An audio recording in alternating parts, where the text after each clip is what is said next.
Question दिया हुआ है। क्वेश्चन बोल रहा है कि nowadays the increasing number of garbage is real concern, what are the reasons and key solutions.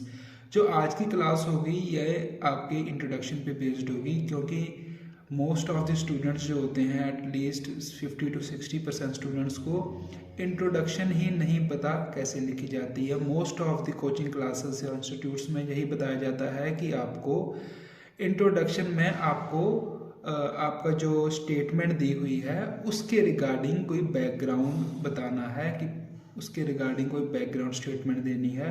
But ऐसा बिल्कुल भी नहीं है। जो हमारी इंट्रो होती है, इस इंट्रो को हम 3 पार्ट्स में डिवाइड कर सकते हैं। पहला पार्ट जो होगा वो इंट्रोडक्शन का, उसमें हम स्टेटमेंट को ही पैराफ्रेज करेंगे।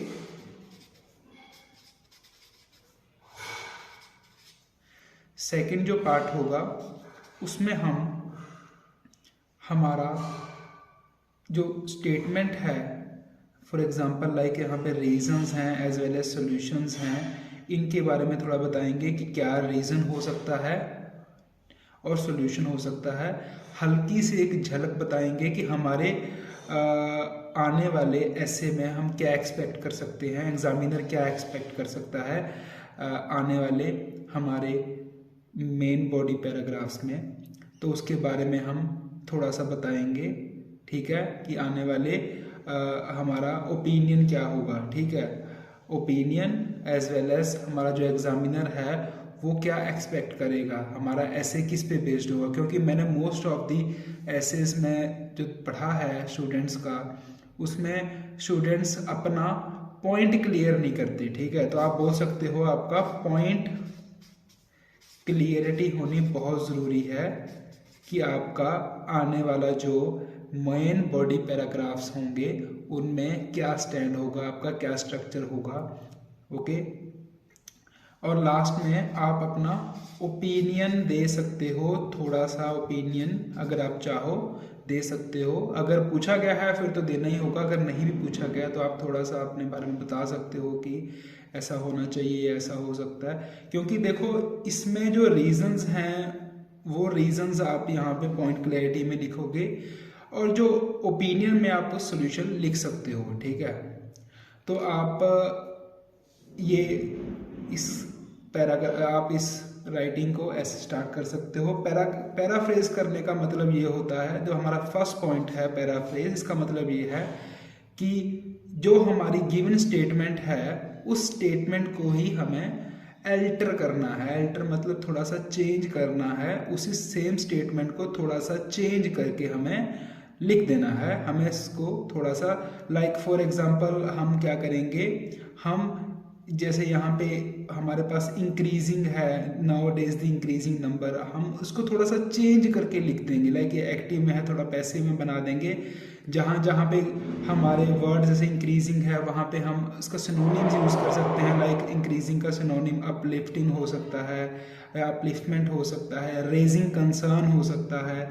गार्बेज की जगह हम वेस्ट मटेरियल बोल सकते हैं। और आप इसी तरह से इसको पैराफ्रेज कर सकते हो। पैराफ्रेज करने के बाद आप सेकंड नंबर पे अपना पॉइंट क्लियर करोगे कि आने वाले पैराग्राफ में एग्जामिनर क्या एक्सपेक्ट करेगा, क्या वो पढ़ना चाहता है, क्या वो पहले ही इंट्रोडक्शन में क्लियर हो रहा है या नहीं हो रहा। और उसके साथ आप अपना थोड़ा सा ओपिनियन भी दे सकते हो, ठीक है। तो ऐसे अगर आप इंट्रोडक्शन लिखोगे तो आपका इंट्रोडक्शन जो होगा वो आपका पहले ही एग्जामिनर को बता देगा कि आपका आने वाला जो मेन बॉडी पैराग्राफ्स हैं आपके ऐसे 2 के, उसमें क्या क्या आपने लिखा है पहले से ही थोड़ा सा उसकी झलक मिल जाएगी।